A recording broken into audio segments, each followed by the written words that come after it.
आदित्यजी, आज तुम्ही ग्रामीण महाराष्ट्राच्या रस्त्यावर जात आहात, काय तुमचा उद्देश आहे? तिथल्या कुठल्या महत्त्वाच्या बाबींकडे तुम्ही लक्ष वेधणार आहात? आज छत्रपती संभाजीनगर जिल्ह्यात जात आहे शहरातला, आणि मग उद्या काही कार्यकर्त्यांच्या भेटीगाठी आहेत, कार्यकर्ते मेळावे आहेत. मुख्य गोष्ट हीच आहे की आपण पाहतोय महाराष्ट्राची जी परिस्थिती आहे ती बदलणं गरजेचं आहे. राजकीय परिस्थिती बिकट होत चाललेली आहे, सामाजिक पण परिस्थिती काही फारशी चांगली नाही आहे, इंडस्ट्रीज येऊ इच्छित नाही आहेत, आणि ह्या याच्यात आपण पाहतो ही राजवट आहे. जेव्हाही निवडणूक लागेल, आता भाजप निवडणूक लावायला घाबरतंय, पण लागेल त्याची तयारी असायला पाहिजे. आदित्यजी, त्याचबरोबर सध्या काल महाविकास आघाडीची बैठक पार पडली. 36 जागांपैकी 20 जागांवरती शिवसेना कडून जे आहे ते जागा मागितल्या जात आहेत. इतर जागा ज्या आहेत त्या राष्ट्रवादी आणि काँग्रेससाठी सोडल्या जातात. मला वाटतं हे सगळं सीट शेअरिंग झाल्यानंतरच याच्यावर बोलणं उचित राहील, कारण वरिष्ठ नेते जे बोलत आहेत, आम्ही कोणी काही बोलून बाहेरचे आवाज आत जाऊ नयेत, लोकांचे आवाज तिथे पोहोचावे एवढीच इच्छा आहे. या सभागृहामध्ये पंतप्रधान नरेंद्र मोदी महाराष्ट्रात आहे, लखपती दीदी हा कार्यक्रम होतोय, कसं बघताय? अजून नाही बघितलं. या सभागृहामध्ये आलेला आहात, तुमच्या काळामध्ये या सभागृहाचं खरं कामकाज सुरू झालं होतं. राणीच्या बागेमध्ये जे पेंग्विन आहेत त्यांना देखील तुमच्या काळामध्ये या ठिकाणी आणण्यात आले. अनेक वेळा तुम्हाला त्यावरून दिवसण्यात आलं होतं. नक्कीच जिजामाता उद्यानमध्ये आपण पाहत असाल, एकतर हे अण्णाभाऊ साठे ऑडिटोरियम हे आमच्या काळात झालेलं आहे. पेंग्विन आणले, त्याच्यातून रेव्हेन्यू महापालिकेचं किती वाढलंय ह्याची तुलना जे चित्ता आलेत त्याच्याबरोबर करा, आणि मग कोण कोणावर काय बोलतंय हे बघायला पाहिजे. ज्या महापालिकेचं तुम्ही बोलत आहात त्याच महापालिकेच्या 2000हून अधिक जास्तीच्या एफडी ज्या आहेत त्या तोडण्यात आलेल्या माहिती नाही. आपण एक पाहिलं असेल, मी हे नेहमी सांगत असतो की 1997 मध्ये आर्थिक तूट इथपासून सुरुवात करून साधारणपणे 2022 पर्यंत 92,000 कोटीचे सरप्लस फिक्स डिपॉझिट हे आपण निर्माण केले होते, आणि ते सगळे फिक्स डिपॉझिट आपण प्रत्येक बजेटमध्ये प्रत्येक अर्थसंकल्पात दाखवायचं कुठच्या प्रोजेक्टला लिंक्ड आहेत. मग कोस्टल रोड असेल, GMR असेल, सिवेज ट्रीटमेंट प्लांट असतील, पेन्शन फंड असेल, हे सगळ्यात दाखवायचो. आत्ता जी परिस्थिती उद्भवलेली आहे मुंबईवर, आपण पाहतोय की गेल्या 2 वर्षात साधारणपणे 2 लाख कोटी एवढी आर्थिक तूट ही निर्माण झालेली आहे, कमिटेड लायबिलिटी निर्माण झालेली आहेत. मागच्या वर्षी देखील रस्त्याचा घोटाळा असेल, ह्या वर्षीचा असेल, सॅनिटरी पॅड वेंडिंग मशीनचा स्कॅम असेल, हे सगळे स्कॅम जर घेतले आपण तर हे पैसे कॉन्ट्रॅक्टर्सच्या खिशात गेलेत, पण अजूनही एक सुद्धा रस्ता पूर्ण झालेला दिसत नाही, एक सुद्धा काम पूर्ण झालेलं दिसत नाहीये. मुद्दा हाच राहतो की हे सगळं जे ओझं आहे ते मुंबईकरांच्या खांद्यावर येणार आहे. आदित्य, आता सणांना सुरुवात होते, पहिला सण गोविंदाचा येतोय. तुमच्या वरळीतल्या जांभोरी मैदानामध्ये भाजपनं पुन्हा एकदा दहीहंडी उत्सव ठेवलेला आहे. कुठेतरी दिवसण्याचा प्रयत्न नाही काय, एवढे पैसे इलेक्ट्रॉल बॉन्ड मधून कमवलेत, कुठेतरी खर्च केला पाहिजे, तर आनंद आहे, ते लोकांच्या मध्ये तरी जातो तो पैसा.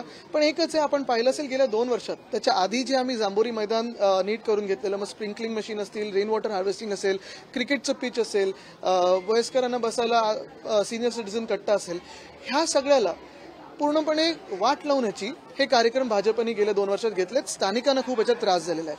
आता आम्ही काही बोलू इच्छित नाही, पण स्थानिकांना माहिती आहे हा पूर्ण त्रास जो होत आहे तो कोणामुळे होत आहे, आणि तो आम्ही सरकारानंतर त्याचं नक्कीच दखल घेऊ. अफजलखानाचा देखावा जो आहे तो त्या ठिकाणी विशेष आकर्षण ठेवलेला आहे. जांभोरी मैदानामध्ये दहीहंडीचं आयोजन करण्यात, म्हणजे भाजपबद्दलच बोलतात, जे अफजलखानासारखे चालून येतात महाराष्ट्रावर त्यांच्याबद्दलच ते बोलत आहेत. पंतप्रधानांची जेव्हा बीकेसीला सभा झाली होती तेव्हा ते म्हटले होते एफडी ज्या आहेत त्या साठवून ठेवायच्या नसतात, तर त्या विकास नाही. बघा काय आहे ना की आज देशाची आर्थिक परिस्थिती काय बघा, डॉक्टर मनमोहन सिंग साहेब असताना काय होती आणि आज काय होती, तर कुठचं इकॉनॉमिक्स पाळायचं तुम्ही. आणि महाराष्ट्रात आपण पाहिलं असेल, जे आमचा कार्यकाळ होता, उद्योग येत होते, सामाजिक काही गडबड झाली नव्हती, आणि अर्थचक्र कोविडच्या काळी बंद पडलं असताना देखील मॅग्नेटिक महाराष्ट्रासारखे कार्यक्रम घेऊन आम्ही इन्व्हेस्टमेंट आणत होतो. आज आपण पाहतोय एक तर गुंतवणूक येत नाहीये, जी गुंतवणूक आहे त्याच्यावर धाडी टाकल्या जात आहेत, त्यांना पळवलं जात आहे, आणि मग फायनान्शियल मॉडेल मुंबईला आम्ही सरप्लसमध्ये आणलं, आणि ते सरप्लस आमच्या महापालिकेच्या कामगारांसाठी असेल, BSC साठी असेल, मुंबईकरांसाठी टॅक्स न वाढवता केलं. ह्याच उलट जर आपण पाहिलं असेल तर भाजपचेच जे लोक आहेत जे भाजपच्या अर्थसंकल्पावर बोलतात किंवा आत्ताच्या ह्या केंद्र सरकारच्या अर्थसंकल्पावर बोलतात, त्याची तुलना करा. तर मला वाटतं हा चुकीचा कॉन्सेप्ट आहे की फिक्स डिपॉझिट असणं चुकीचं आहे. त्याच्यात देशाची हालत काय झाली, PSU विकायला निघालेले आहेत, आणि मग एकाच उद्योगपती मित्राच्या घशात सगळं घालायचं, हे काही ही आर्थिक प्लॅनिंग होऊ शकत नाही. आदित्य, मनसे काका म्हणजे मनसेचे अध्यक्ष 5 दिवस विदर्भ दौऱ्यावर होते. या दौऱ्यादरम्यान त्यांनी त्यांच्याच मित्रांना अनेक योजनांवरनं, लाडकी बहीण योजना असेल किंवा जे स्टायफंड दिलं जात आहे त्याच्यावरून चिमटे काढलेले, लोकांना हाताला काम द्या, पैसे देणं हा काही पर्याय नाही असं ते म्हणतात. मला वाटतं अरविंद काका पण तेच बोलतात विदर्भात जाऊन. त्यांचं म्हणणं आहे की 2 महिने आतापर्यंत लाडकी बहीणचे पैसे येतील, पुढच्या महिन्यात तुम्हाला पैसेच येणार नाहीत. आता मी काही त्याच्यावर बोलत. आणि ते वरळी विधानसभेमध्ये ज्या पद्धतीत मनसे नेते संदीप देशपांडे हे निवडणूक लढवणार अशी चर्चा आहे, त्यांची तयारी देखील सुरू आहे. तिथेच अजितदादा गटातले आमदार अमोल मिटकरी यांचे देखील काही बॅनर्स लागलेले, ते देखील निवडणूक लढणार असल्याची चर्चा सध्या. नाही, महाराष्ट्रात 288 सीटवर असं होणार आहेत. तर अमेरिकेची निवडणूक, वरळीची निवडणूक आणि मग बाकीच्या 287 सीटची चर्चा वेगळी होईल. बदलापूर प्रकरणी पाहिजे तर पोलिसांकडनं अनेकदा ज्या आहेत त्या घटनांमध्ये त्रुटी ज्या आहेत त्या आढळून आलेल्या आहेत.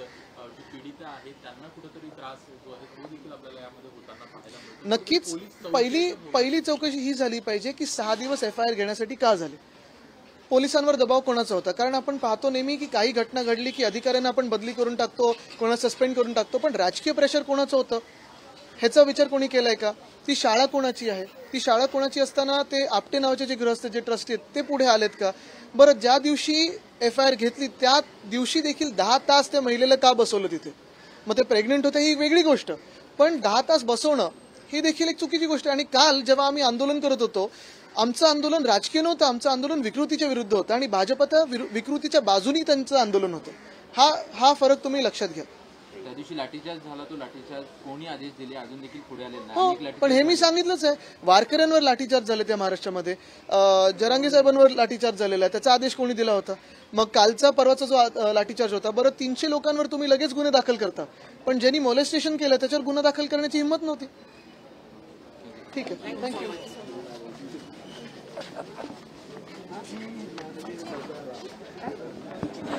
हे घ्या.